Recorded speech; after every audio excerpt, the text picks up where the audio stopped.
And then yung pangatlo po yung NSTP na ini-implement po sa ating higher educational institutions. On the first issue, na-erase na rin po kanina ni Honorable Cortuna ang absorptive capacity ng ating CHED. It was mentioned in the report of Congressional Policy and Budget Research Department of the House of Representatives that CHED had unused appropriations amounting to more than $1 billion each year from 2011 to 2013. In 2014, this rose to 4.3 billion dahil po na-declare ng unconstitutional ang PDAF, and the fund intended for the scholarship in under PDAF were transferred to CHED. In 2015, bumaba na po ng 408 million. Ang tanong ko lang po, before PDAF was declared as unconstitutional, ilan po ba ang personnel ng CHED involved in the processing of scholarships? And ilang personnel po ang in charge o nadagdag after na na-transfer po ang PDAF sa CHED? Actually, there has been no increase in our personnel to in response to our larger responsibilities in the student financial assistance system. So that's still something that we are trying to arrange, either through additional slots or possibly projectizing it and using our internal higher education development fund. So maliwanag po na kulang ang tao. Dalawang issue po dalawang aspeto po ang tinitingnan ho natin dito sa absorptive capacity. Isa is administrative, kulang yung taong nagpa-process, and secondly, sa operational, yung timing po nag-release ng pondo. So balikan natin ulit yung number ng personnel. Since 2011, lagi na po tayo merong unused appropriation, more than 1 billion. And yet, we have not addressed this. Na-identify na rin po natin. I remember last year, naitanong na rin ho natin ng policy issue dun sa absorptive capacity. Problema, kulang ng tao. Bakit ho hindi ho natin dagdagan ang taong nagpo-process ng scholarship? Anyway, this is the purpose of budget hearing in Congress in order to find out kung may problema, and then we can recommend to increase the budget. Hindi naman ito touch movie na hindi na pwedeng dagdagan. But the point is, if we will not increase the number of personnel involved in the scholarship processes, we will expect the same problem next year. So, next year, mag-uusap po tayo ulit, problema ulit sa kulang ng personnel. So, I suggest that we increase the budget of CHED when it comes to personnel processing the scholarship para hindi na natin makita ang problema ito later on. Now again, hindi ko na papalawigin yan because all of us already admit na kulang yung personnel. Then we will go to the schedule. Tanong ko lang ho, ma'am, kailan nagsisimula ang processing ng scholarship? Is it right na nagsisimula ito ng February? Well, actually, I mentioned the academic calendar nga is something that we just have to work with. The fact is, schools start accepting students in April or May, no?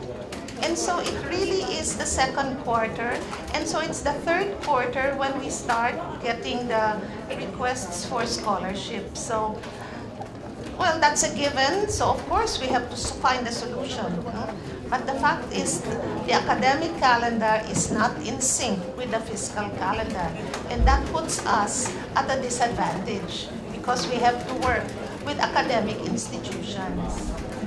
I understand that, ma'am, but since we encountered that problem before, there should be a proposal on your part.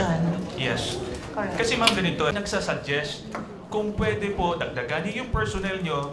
Anyway, meron namang process nga ito ng deliberation to find out if there are problems, and we can provide for that budget. Kung totoong nasa Kongreso yung power of the purse. Pangalawa po, yung processing, i-atras natin yan Dahil yun din ang problema before. No? One more issue. I understand we have limited time. Yung sa passing rate lang po, ma'am. Nakita ho natin dito na ang passing rate both doon sa SUCs and I think the private higher educational institution is less than 40%. Mababa po itong less than 40%. Ano ba ho yung target ng CHED? Kung naglagay ho tayo ng target, I think 40% is very low. At kung naglagay man kayo ng target, ano po yung sanctions ho natin sa mga educational institutions na hindi po nakakaabot ng passing rate na ito dahil magiging negosyo po ito kung hindi po natin i-inject yung quality education sa ating mga higher educational institution. Actually, we do already have a policy that it's not that easy to implement, but the policy is if for 3 consecutive years they fall below 30% passing, then they will not be. We will ask them to phase out or what's the term for it? Close or phase out the programs. So basically, yes, these are being monitored. We are heartened by the fact that there is a slow increase, and particularly in the state universities and colleges. But you are right, it's still below 50%. But we have to start somewhere. So we're starting first with 30%, that they have to have at least that much, and if not, they will be closed. There is a sanction. Ma'am, I just would like to request your office if you can provide such data to Congress, to my office, as to the number of these educational institutions that were given sanctions by the CHED and the different performances of educational institutions all over the country. Iiwan ko lang po, ma'am, itong isang last question dahil I have limited time. Do you conduct assessment on the implementation of the NSTP sa lahat ng educational institution all over the country? Dahil ang purpose po dito is to prepare our citizens, our students, to respond to national emergencies. And we want to know whether you monitor the program of instructions of each educational institution, considering the fact that it's dependent on the school in coming up with a program of instructions. Hindi po ito monitor ng CHED. Wala pong standard po dito.